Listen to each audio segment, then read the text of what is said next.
El día de hoy les voy a hablar los efectos de sonido, los que podemos hacer en un teatro.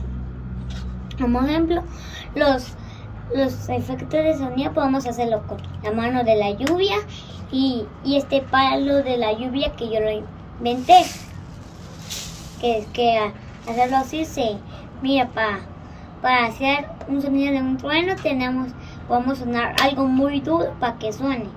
Igual como para hacer un sonido de un caballo podemos hacer así, o como mi prima que es muy buena haciendo.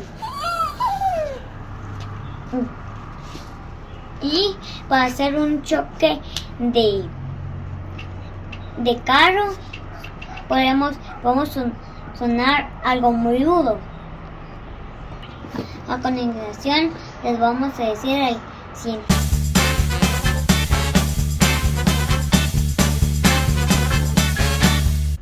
El establo gallardo, una historia de caballos. Hola Mateo, parece que va a llover el día de hoy, ¿verdad? Yo creo que sí.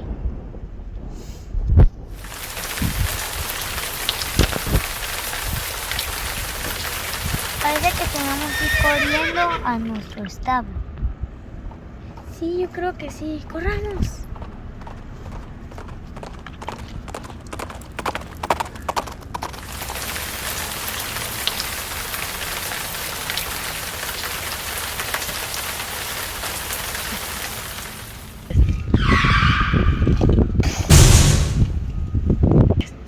¿Qué fue eso, Mateo? Yo creo que fue un choque. Vamos a ver.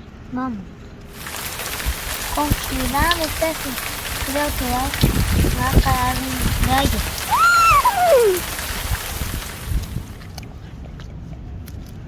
Qué triste, Mateo, porque yo creo que no podemos ir a ver porque está lloviendo muy fuerte y están cayendo rayos muy grandes, ¿verdad? Sí.